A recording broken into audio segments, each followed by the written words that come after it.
c'est Amélie de Famille Épanouie. Alors aujourd'hui on est sur un site de ruines au Mexique, on est à Muyil, je sais pas si la prononciation est très bonne. J'ai Constance dans mon dos et j'ai Gaspard qui est comme ça. En fait on a le béco mais il fait vraiment très chaud et il a trop chaud dans le béco, il est tout moite, tout mouillé même.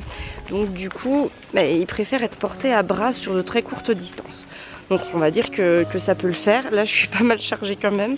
Il a aussi besoin de moi, il faut savoir qu'il est quasiment midi et donc qu'il a faim tout simplement. On finit vite fait la petite visite du site et on va aller déjeuner ensuite.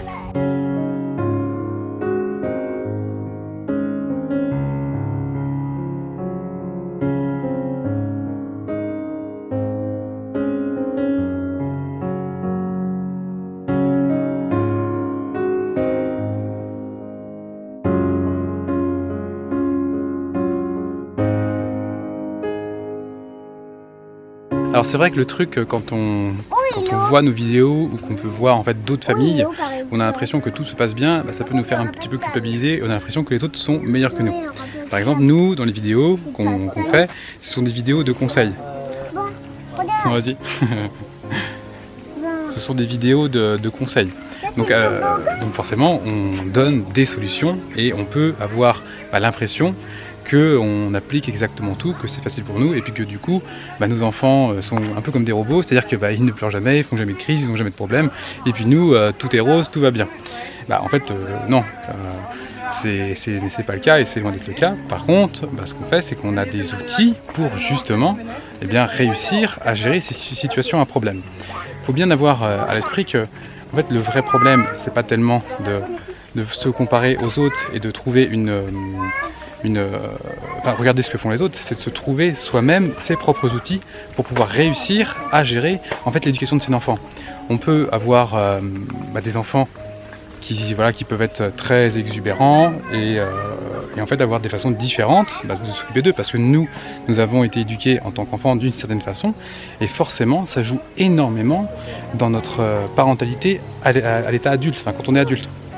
Un truc qu'on retrouve souvent et qui personnellement moi et mon cas c'est que chez moi, mes parents, mon papa surtout, était très directif et puis quand il disait quelque chose c'était comme ça, c'est pas autrement et puis il faisait preuve d'autoritarisme et moi forcément dans mon petit cerveau, c'est devant là, ça s'appelle l'amygdale, ça a enregistré dans ma tête et parfois je peux faire preuve d'autoritarisme avec les enfants. Donc le gros avantage en fait c'est que je le sais et que je peux travailler dessus.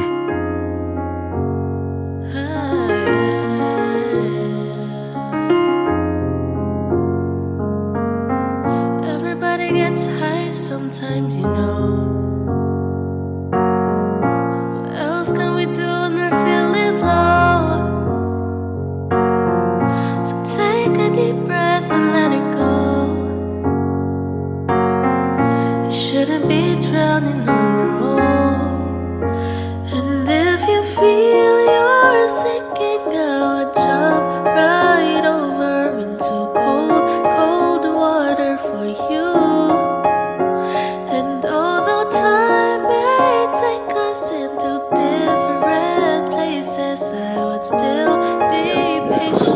Alors on attend la patronne. Parce que les gens disent ça. Voilà.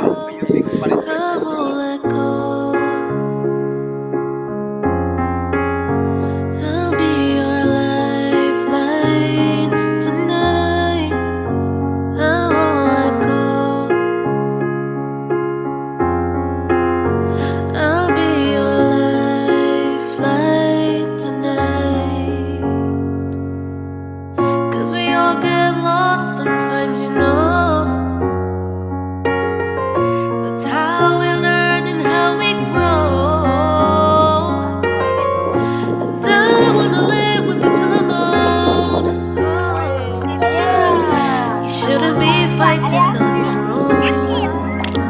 And if you feel you're sinking, I will jump right over into cold.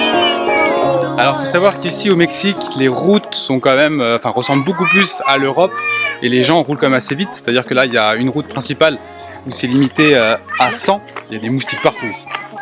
Oui, mon amour. Oui, à mon amour. Et donc du coup, avec les enfants derrière, sans ceinture, c'est pas les Philippines parce que c'est quand même dangereux. en cas de choc, il peut y avoir quand même de gros problèmes. J'avais fait une vidéo il y a quelques mois, quand on était aux Philippines, au mois de mars, où j'expliquais qu'on n'avait pas de siège auto aux Philippines. Déjà c'était quasiment impossible à trouver. Et puis bon bah voilà, on avait pris notre parti, et puis puisque de toute façon on roulait maximum à 60 sur les routes, et encore 60 là, ça nous paraissait rapide. On roulait plus à 40-50 parce qu'il y a du monde partout sur les routes, donc en fait c'est compliqué de rouler vite. Et voilà, il y a très peu d'accidents parce que les gens sont très... Enfin si, il y a beaucoup d'accidents, il y a beaucoup de morts aux Philippines, mais si on est prudent, voilà, en théorie ça passe. Mais ici, bah, ça roule quand même beaucoup plus vite, donc on n'était pas très rassurés de mettre les enfants à l'arrière comme ça sans ceinture. Constance dans le Manduka, ça faisait vraiment... voilà, ça fait peur carrément, donc on en a acheté. Et puis bah je vais te montrer ce qu'on a acheté. Donc niveau sécurité, bon c'est pareil, c'est pas ouf, c'est même très moyen. Mais bon voilà, en cas d'accident, s'il y a un petit accident, il y a quand même une petite zone de sécurité.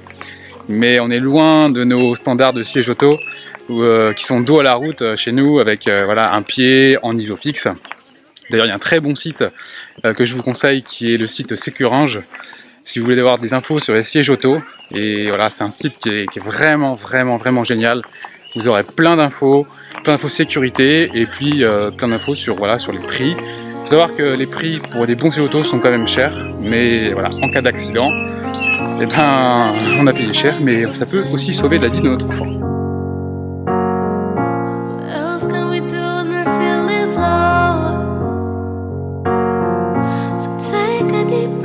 Alors Arthur, toi on a acheté un siège, tu nous montres, c'est un rehausseur? Oui.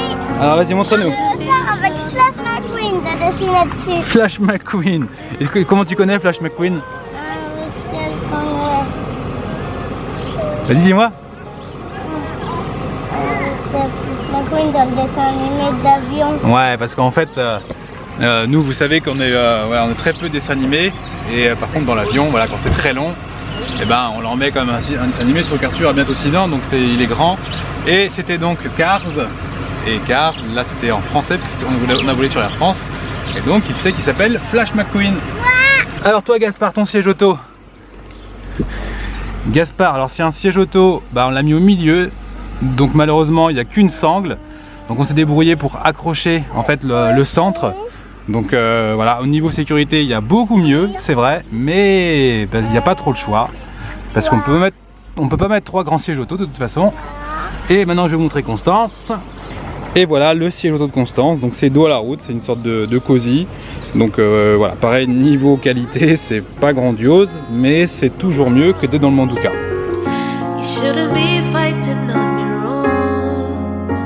Ça va mes chéris? Si vous êtes bien installés? On va où là? On va partir manger?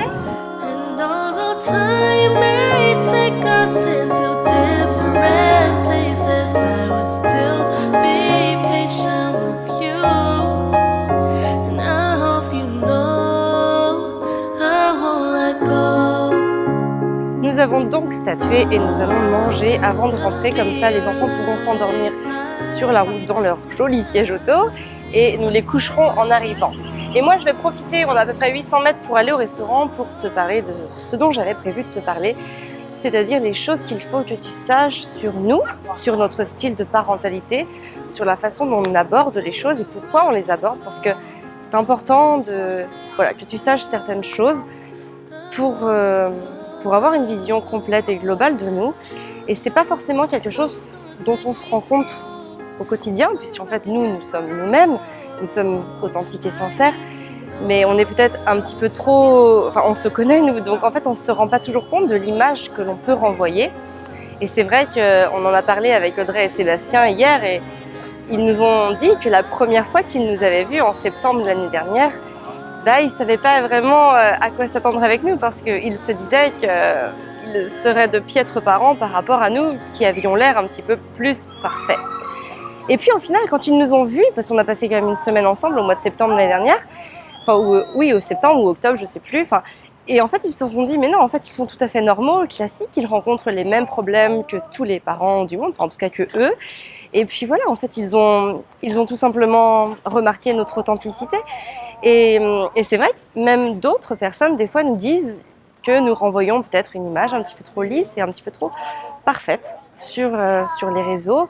Alors, par rapport à ça, eh bien, il faut que je te dise tout avant tout que nous rencontrons exactement les mêmes problèmes que tout le monde avec nos enfants. Eleanor, chérie, elle est devant avec Arthur. On va les rejoindre. Viens, mon cœur. Et c'est justement parce que l'on rencontre des problèmes que l'on cherche des solutions et que je peux ensuite en parler. Et c'est bien pour ça aussi que je ne peux pas parler de solutions pour des problèmes que je n'ai pas rencontrés, tout simplement parce qu'encore une fois, je marche à l'authenticité et que du coup, je ne peux parler que de ce que je connais. Même si j'ai pu lire des fois des choses théoriques sur des problèmes que je n'ai pas rencontrés. C'est un vélo, mon amour. Oui, il y en a 2.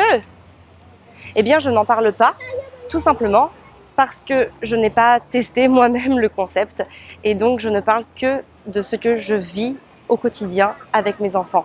Donc il faut bien savoir que toutes les solutions que je te propose, peu importe les sujets, ce sont des problèmes que j'ai rencontrés. Oui, mon amour.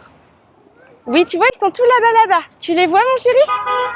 Il faut faire vite, mon cœur. Par exemple, en ce moment, Arthur est assez compliqué à gérer.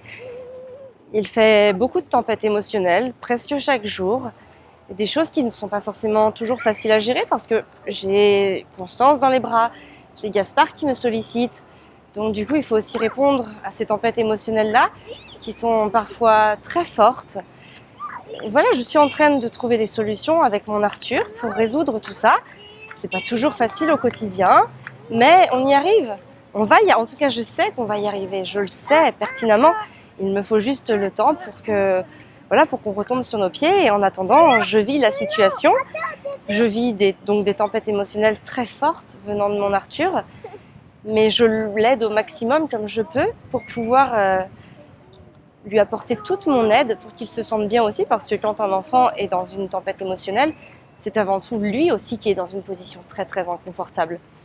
Donc voilà, il y a quelques mois encore, il y a même encore quelques semaines, avec Gaspard, ça n'a pas été facile. On l'a sevré de nuit, enfin je l'ai sevré de nuit, puis 2 jours parce que mon corps et ma tête me disaient que c'était plus possible.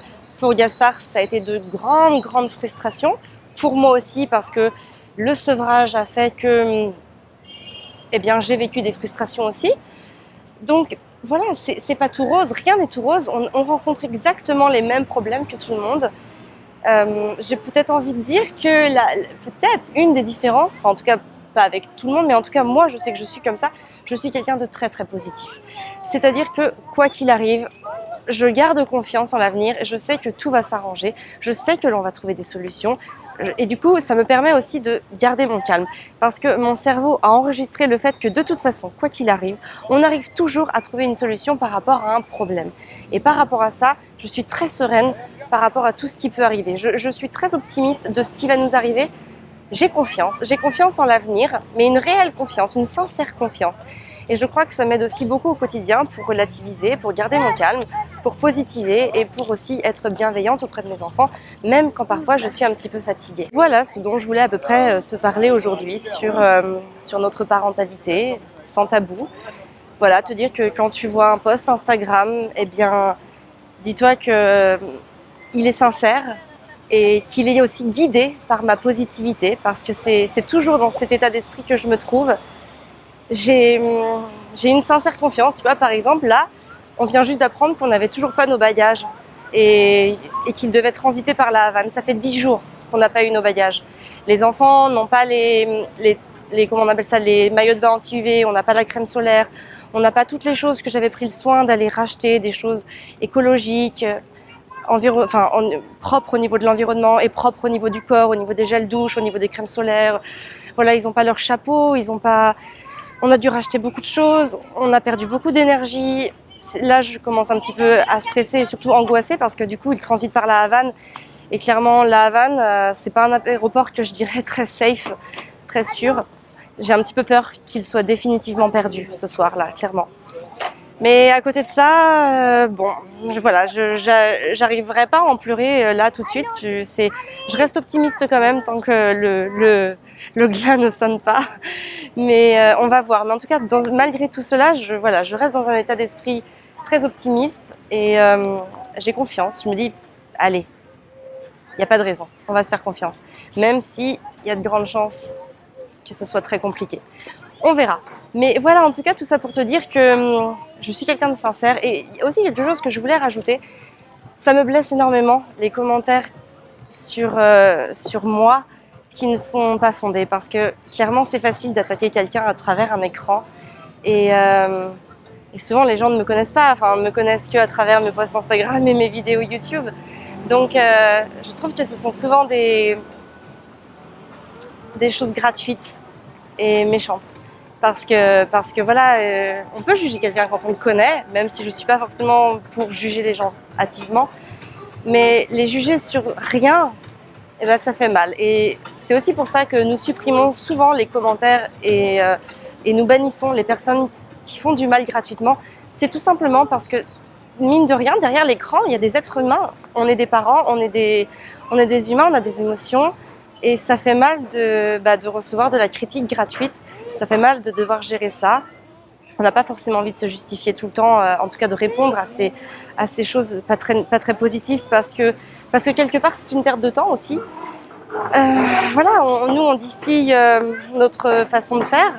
Après que chacun prenne ce qui lui convient. Moi quand je lis un livre, je prends pas tout, je suis pas toujours d'accord avec tout d'ailleurs. Je prends ce qui me plaît, j'applique ce qui me plaît. Parfois je le mets, et souvent d'ailleurs même je le mets à ma sauce.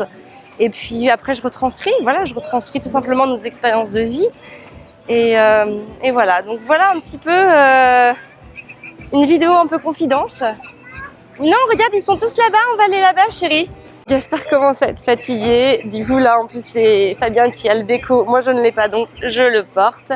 Mais voilà, en tout cas tout ça pour dire que aussi nous bannissons aussi certaines personnes parce que quand la critique est trop dure à gérer, eh bien dans ce cas-là on préfère tout simplement que les gens ne nous suivent pas. Si ça ne les intéresse pas ce qu'on a raconté, il n'y a aucune obligation de nous suivre.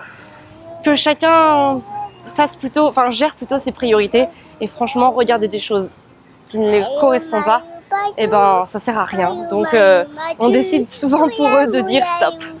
Voilà, parce que voilà, pour aussi nous protéger. Et c'est vrai que j'ai une chance incroyable, c'est que Fabien me protège aussi énormément parce que je suis un petit peu plus sensible que lui bien évidemment.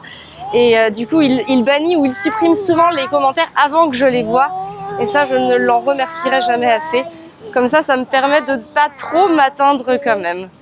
Voilà ce dont je voulais te parler ce soir. Maintenant, on va aller manger et puis on va passer une très bonne soirée avec nos amis les Costes. Tu as mal, mon amour? Ouais, alors regarde, tu dis au revoir? Tu veux que je te porte, chérie? Ouais, tu dis au revoir, on va aller manger? Ouais. On va aller manger? Est-ce que tu as faim? Tu commences à être fatiguée aussi? Oh oui, il commence à être fatigué. Voilà, tu vois, c'est pas toujours tout rose. Nos enfants sont des enfants normaux, ils sont fatigués, ils ont faim et il faut gérer. Là, mon cœur. Je vais éteindre la caméra et je te prends dans les bras. Everybody gets high sometimes, you know. What else can we do when we're feeling low? So take a deep breath and let it go. Filmer celle de la famille Lycos qui a bu un verre et qui est un petit peu bourré là. Non, Pas du tout. Bon appétit. Moi je bois un petit sirop de fraise. Un petit sirop de fraise moi. Très bon, là, Le petit enfant de cœur tout à fait. qui reste bien pour gérer ses enfants après. Quel menteur. On est déjà le lendemain matin, hier soir, après le restaurant, nous étions assez fatigués, les enfants avaient vraiment besoin de nous et de sommeil. Je n'ai donc pas pu clôturer cette vidéo hier soir, je le fais aujourd'hui. Donc voilà à peu près ce dont je voulais te parler. Il faut bien que tu te souviennes quand tu regardes nos posts Insta, quand tu regardes nos vidéos YouTube, que nous sommes des parents absolument normaux, que nous vivons les difficultés que rencontrent tous les parents, mais bien sûr aussi tous les bonheurs que vivent tous les parents, que nous avons nos enfants en permanence avec nous puisque nous pratiquons l'instruction en famille, qu'ils ne sont donc pas scolarisés ni gardés pour le moment. Peut-être que nous trouverons des alternatives de petite garde très momentanée l'année prochaine, mais ça on en reparlera et rien n'est encore réellement décidé. En tout cas, voilà, il faut savoir aussi que quand tu regardes mes posts Insta, il faut que tu aies à l'esprit que c'est aussi guidé par ma positivité, et que voilà, il faut pas être culpabilisé en tout cas de quoi qu'il arrive, parce que je crois que les parents font absolument tout ce qu'ils peuvent, et l'importance c'est de savoir qui on veut devenir pour pouvoir entamer ce changement, et surtout savoir que ce changement va entraîner des remises en cause, va entraîner des périodes plus sombres et des périodes plus claires, et que rien ne se fait en un jour, qu'il faut...